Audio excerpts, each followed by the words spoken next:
Olá! Hoje, nesse encontro, nós queremos terminar as nossas reflexões sobre o sacramento da Eucaristia. Faltam esses dois itens, o banquete pascal, a Eucaristia, penhor da glória futura. Lembre-se que nós temos 84 parágrafos, dos quais nós já discorremos a maioria deles. Agora falta do 1382 ao 1405. Nós queremos ver se nesse encontro nós encerramos as reflexões e depois nós vamos entrar no próximo sacramento, que é o da reconciliação. Bem, quanto a esses itens aqui que faltam, nós queremos tocar assim um pouquinho mais rápido nas nossas leituras. Peço a sua compreensão, mesmo que passe um pouquinho daquele tempo habitual que nós temos, mas é para terminar mesmo, porque faltam poucos parágrafos, Então nós já vamos começar com esse item 6, que é o banquete pascal, com esses dois parágrafos aí, o 1382 e depois daí em diante. Vamos ler. A missa é, ao mesmo tempo e inseparavelmente, o memorial sacrificial, no qual se perpetua o sacrifício da cruz, e o banquete sagrado da comunhão no corpo e no sangue do Senhor. No entanto, a celebração do sacrifício eucarístico está toda orientada para a união íntima dos fiéis com Cristo pela comunhão. Só um comentário assim bem rápido. Tudo que nós estamos vendo é para esse banquete que começa agora, já aqui na face da terra, e depois se prolonga por toda a eternidade. Uma festa interminável para a qual todos nós somos convidados. Essa união íntima acontece já aqui na terra quando você comunga. E essa união precisa perdurar, Seguinte. O altar, em torno do qual a igreja está reunida na celebração da Eucaristia, representa os dois aspectos do mesmo mistério. 1. O altar do sacrifício. 2. A mesa do Senhor. E isto tanto mais porque o altar cristão é o símbolo do próprio Cristo, presente no meio da assembleia de seus fiéis, e ao mesmo tempo como vítima oferecida por nossa reconciliação e como alimento celeste que se dá a nós. Por isso que a gente também pede todo respeito, reverência, ao altar. É ali onde acontece esse banquete, em torno do qual, desta mesa, também da mesa da palavra, todos os fiéis precisam se concentrar ali para usufruir de todos esses frutos que Deus nos dá através da Eucaristia. É um sacrifício também de reconciliação com o Pai, mediante o sacrifício de Cristo no altar do Calvário. Agora, os seguintes, 1384, 1385. Vamos ver esse mandamento que Jesus nos dá. Leia aí. Tomai e comei dele todos vós, a comunhão. O Senhor nos convida insistentemente a recebê-lo no sacramento da Eucaristia. Em verdade, eu vos digo, se não comerdes a carne do Filho do Homem e não beberdes o seu sangue, não tereis a vida em vós. Só assim, sem mesmo voltar o slide, uma reflexão, gente. Se você quer ter vida eterna, você precisa da Eucaristia. Continuando. Para responder a este convite, devemos nos preparar para este momento tão grande e tão santo. São Paulo exorta a um exame de consciência. Olha só essa recomendação aqui, hein? Todo aquele que comer do pão ou beber do cálice do Senhor indignamente será culpado contra o corpo e o sangue do Senhor. Examine-se cada um a si mesmo, e assim coma do pão e beba do cálice. Pois quem come e bebe, sem distinguir devidamente o corpo, come e bebe sua própria condenação. 1 Coríntios 11, 27 a 29. Quem está consciente de um pecado grave deve receber o sacramento da reconciliação antes de receber a comunhão. Olha que recomendação importante temos nesse parágrafo aí. Veja que não é invenção da igreja. Desde Paulo, apóstolo, coluna da igreja, nós já somos recomendados a nos aproximar da Eucaristia sem pecados graves. Primeiro, busque a reconciliação no sacramento da penitência. Depois, comungue tranquilamente. Essa é a recomendação oficial das Escrituras e da Igreja. Leia aí comigo agora os 3 parágrafos seguintes. Diante da grandeza deste sacramento, o fiel só pode repetir humildemente, com fé ardente, a palavra do centurião. Está em latim aí: Domine, non sum dignus ut timere subtectum meum, sed tantum dic verbo, e sanabitur anima mea. E a tradução é uma oração das mais conhecidas por nós, né? Senhor, eu não sou digno de que entreis em minha morada, mas dizei uma palavra e serei salvo. A fim de se prepararem convenientemente para receber este sacramento, os fiéis observarão o jejum prescrito em sua igreja. A atitude corporal, gestos, roupa, há de traduzir o respeito, a solenidade, a alegria deste momento em que Cristo se torna nosso hóspede. É coerente com o próprio sentido da Eucaristia que os fiéis, se tiverem as disposições requeridas, comunguem quando participarem da missa. Recomenda-se muito aquela participação mais perfeita à missa, pela qual os fiéis, depois da comunhão do sacerdote, comungam o corpo do Senhor do mesmo sacrifício. Então vamos aqui, nesse primeiro parágrafo aqui, a nossa indignidade. Mesmo que a gente não tenha pecados graves, pecados mortais, nós não somos dignos de receber a Eucaristia. É muito impossível de nós entendermos como é que Jesus Cristo, né, tem esse amor maravilhoso pelo ser humano de se fazer alimento da gente, alimento de vida eterna. Jesus permanecer na gente, em você. A gente nunca é digno, nós somos sempre pecadores, mas vimos no parágrafo anterior que pecado grave não. Aí precisa primeiro se confessar, para depois comungar. Mesmo assim, indignos nós somos sempre. Por isso, essa oração.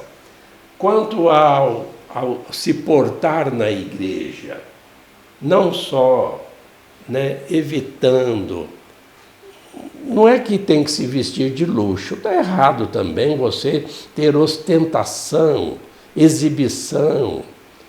A gente não vai na igreja para exibir roupas, mas uma veste comum, simples, mas digna, né? Saber se vestir é uma ciência. Quanto ao jejum, normalmente nós recomendamos aqui para nós que se prescreve 1 hora de jejum de alimentos sólidos, né? Água, tudo bem, não tem jejum, né, para água. Já depois da reforma do Concílio Vaticano II, a questão do jejum ficou então prescrita aí para 1 hora antes de você comungar. E por fim, aqui está pedindo, a igreja pede, como mãe que ela é, que a gente comungue sempre. Se o mandamento da igreja diz pelo menos 1 vez por ano, mas você não come só 1 vez por ano. Pelo menos você não consegue comer todo dia a carne e o corpo e o sangue de Cristo, pelo menos aos domingos. Você vai numa num banquete, porque a missa é um sacrifício onde você vai para comer. Você come a palavra de Deus e come a carne do cordeiro. Agora, não tem muito sentido você ir na missa e não comer. É como ir a uma festa de casamento, por exemplo, e não participar da festa, não comer, né? Então, se recomenda, a igreja pede, procure, né, tirar os obstáculos que você tem na sua vida para você poder participar da Eucaristia.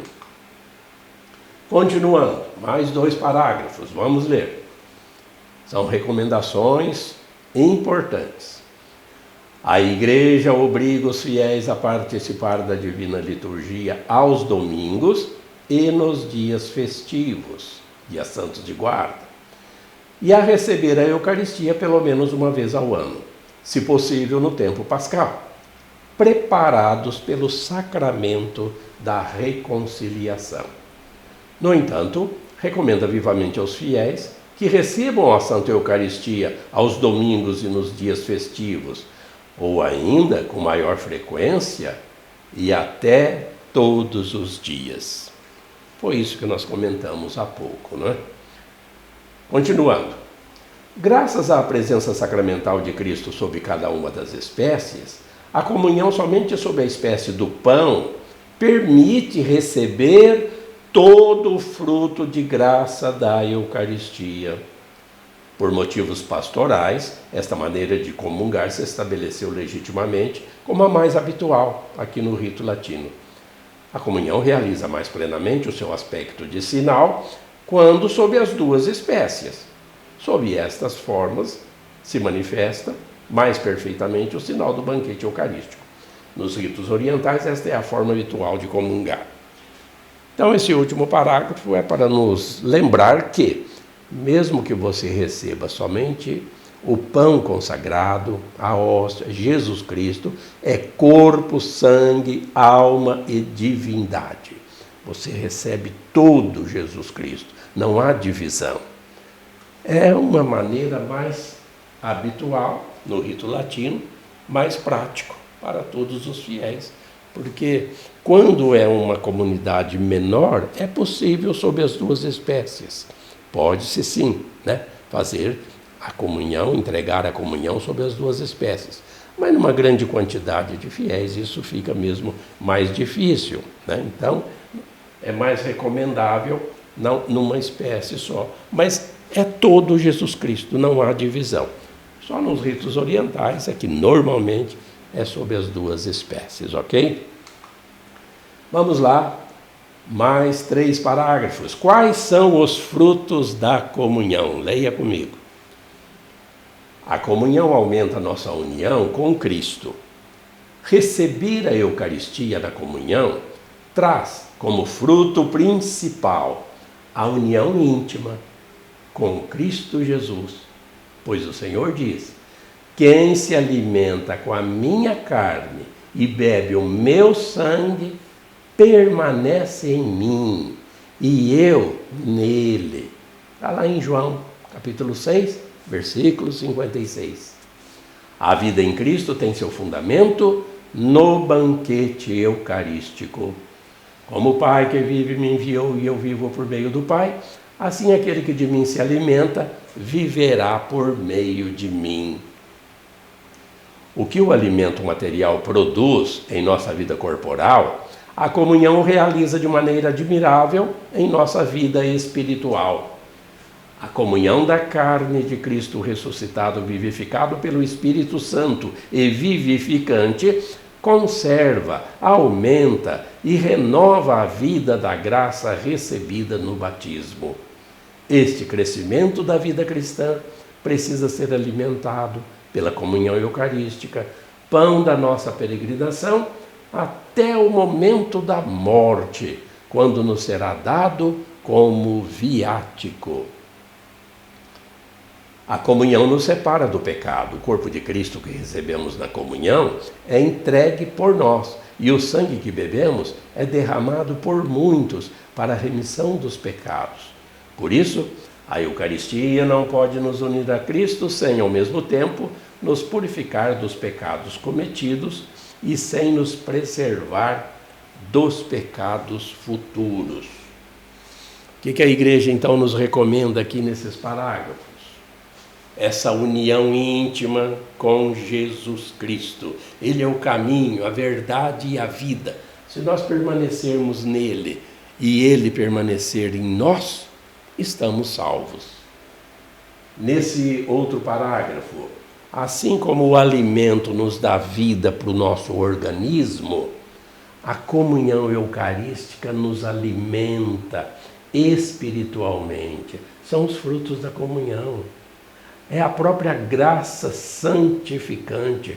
Quanto mais unido a Deus, que é o Santo, Santo, Santo, mais Ele nos santifica. Então, nós temos que procurar essa união constantemente. Até na última comunhão, enquanto estivermos aqui na face da terra, chamado viático. A palavra viático vem dessa palavra latina, via, viagem, caminho, estrada, quando nós estamos partindo para o céu. É o último alimento espiritual que nos é dado, a comunhão, quando estamos já enfermos, prontos para partir. Essa comunhão se chama viático, né? Para que a gente tenha uma boa viagem para os reinos celestiais. E por fim, lembrando que a Eucaristia, por essa graça santificante, por essa união de Cristo com a pessoa, está sempre, perdoando já todos aqueles pecados confessados e nos preservando, nos ajudando a fugir, a ter nojo do pecado, como nós vamos ver no próximo sacramento que nós formos aqui refletir, que é o da reconciliação. Se afastar do pecado, evitar as tentações, a Eucaristia nos dá também. São frutos da comunhão. O que mais? Temos aqui mais 2 parágrafos, vamos ler. Como o alimento corporal serve para restaurar a perda das forças, a Eucaristia fortalece a caridade que na vida diária tende a enfraquecer. Esta caridade vivificada apaga os pecados veniais. Ao dar-se a nós, Cristo reaviva nosso amor e nos torna capazes de romper as amarras desordenadas com as criaturas e de nos enraizarmos nele. Então esse parágrafo aqui nos mostra que a Eucaristia é uma força que a gente recebe para a nossa ascensão espiritual. Parágrafo seguinte.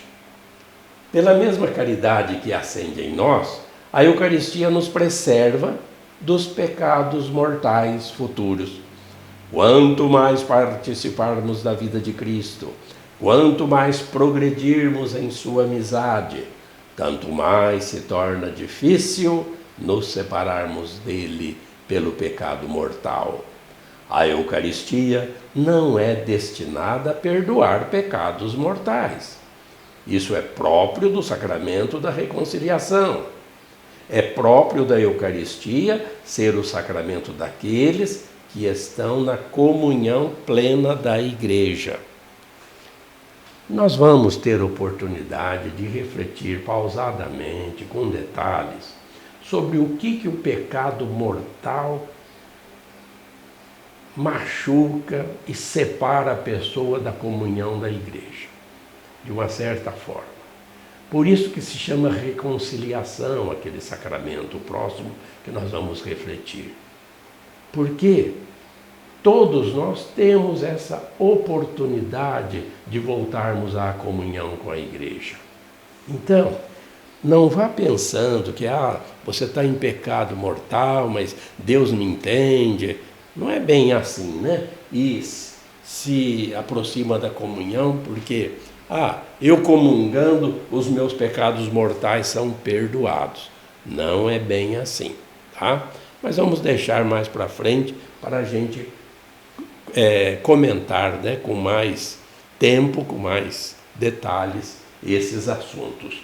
Mas a Eucaristia é o sacramento daqueles que estão em comunhão eclesial. Agora são só tópicos desses 4 parágrafos. Vamos ler? A unidade do corpo místico. A Eucaristia faz a Igreja. Aqueles que recebem a Eucaristia estão unidos mais intimamente a Cristo. Por isso mesmo, Cristo os une a todos os fiéis em um só corpo, a Igreja. A comunhão renova, fortalece, aprofunda esta incorporação à Igreja realizada pelo batismo. Seguinte, a Eucaristia compromete com os pobres. Para receber na verdade o corpo e o sangue de Cristo entregue por nós, devemos reconhecer o Cristo nos mais pobres, seus irmãos. 1398. A Eucaristia e a unidade dos cristãos. Diante da grandeza deste mistério, Santo Agostinho exclama: ó sacramento da piedade, ó sacramento da unidade, ó vínculo da caridade. E o 1399. As igrejas orientais que não estão em comunhão plena com a Igreja Católica celebram a Eucaristia com grande amor. Essas igrejas, embora separadas, têm verdadeiros sacramentos, principalmente em virtude da sucessão apostólica, o sacerdócio e a Eucaristia, por meio dos quais permanecem ainda unidas a nós por estreitos laços. Aqui nós vemos o seguinte: aquela profissão de fé, quando nós dizemos, creio na comunhão dos santos. Comunhão, comunhão, unidade. Você comunga Cristo, a cabeça, você comunga, você tem que entrar, você tem que participar da comunidade eclesial. Não existe essa separação. Se você se dirige à Eucaristia, a Eucaristia faz a Igreja. Tudo é o ápice da vida cristã, é o ápice da vida eclesial. Então, essa vida, participação comunitária, ela é fundamental. E aqui se vê que é um compromisso. Quando você tem a missa, termina, você tem uma missão, que é viver essa Eucaristia, ser Jesus Cristo na sociedade, ser luz do mundo, que está envolto aí em tantas trevas, ser sal da terra, dar sabor. É o cristão que faz isso, ser fermento na massa. Quando você sai da igreja, sai da missa, você não se desliga da igreja, você é igreja, você é um outro Jesus Cristo, e você tem que enxergar Jesus Cristo também no próximo, principalmente nas pessoas mais marginalizadas na sociedade. Então esse compromisso é fruto também da Eucaristia, da comunhão. Aqui diz dessa unidade dos cristãos. Então, nesse parágrafo aqui final desse slide, nós temos uma certa unidade com as igrejas orientais, que são separadas assim de Roma, mas vivem, né, esse ecumenismo, essa unidade através da sucessão apostólica, do sacerdócio e da Eucaristia. De alguma forma, eles estão unidos a nós por estreitos laços. Mas já no slide seguinte, a gente vê que temos os que vieram da Reforma, a gente chama os evangélicos, né, ou os crentes. Vamos ler o que o catecismo nos fala a respeito. As comunidades eclesiais, oriundas da Reforma, separadas da Igreja Católica, em razão, sobretudo, da ausência do sacramento da ordem, não conservaram a substância própria e integral do mistério eucarístico. Por este motivo, a intercomunhão eucarística com essas comunidades não é possível para a Igreja Católica. E outra recomendação aqui no 1401. Quando urge uma necessidade grave a critério do ordinário, quando se fala de ordinário, é o bispo da diocese local. A critério do ordinário, os ministros católicos podem dar os sacramentos, Eucaristia, penitência, unção dos enfermos, aos outros cristãos que não estão em plena comunhão com a Igreja Católica, mas que os pedem espontaneamente. É preciso então que manifestem a fé católica no tocante a esses sacramentos e que apresentem as disposições exigidas. Aqui temos dois assuntos, né? O primeiro, não há Eucaristia, como nós entendemos, com essas igrejas oriundas da Reforma. Nós temos diálogo religioso, interreligioso, com essas igrejas, que chamamos também de irmãos e irmãs, né, pelo cristianismo, mas não tem Eucaristia. E aqui também depende de casos. Cada caso é um caso. Se alguém que está separado da igreja pede, né, Eucaristia, isso daí vai precisar ser analisado caso a caso para que essa pessoa possa comungar. Então, depende sempre do que o bispo do local, da diocese, vai analisar quando surgirem esses casos. Agora nós já estamos praticamente no final, né?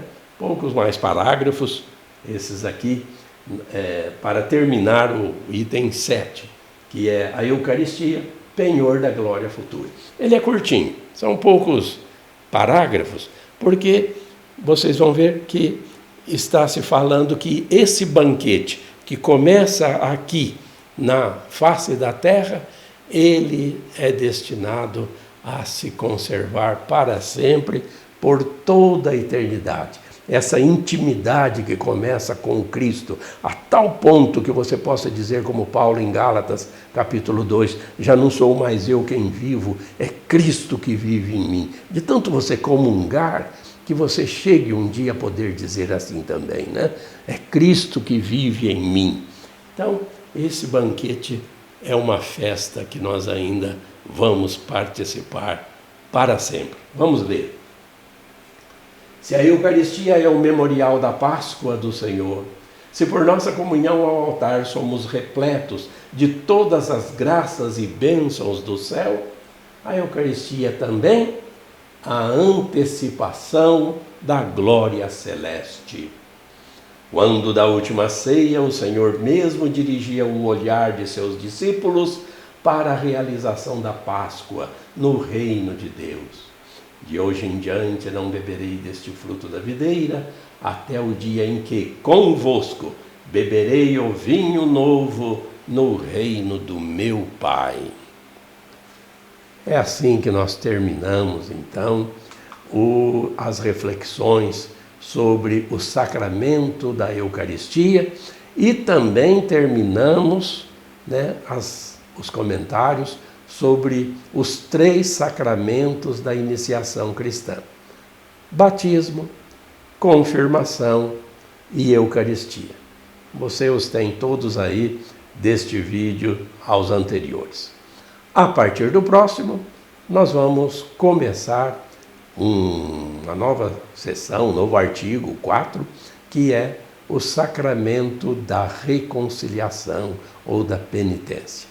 Fique sempre conosco, vamos continuar aumentando o nosso conhecimento das coisas do alto, porque é assim que a gente sempre também consegue aumentar a nossa fé, permanecendo sempre com Deus.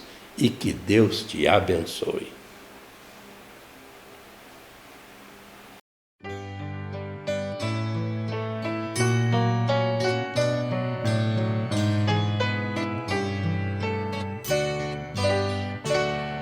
A fé é compromisso que é preciso repartir.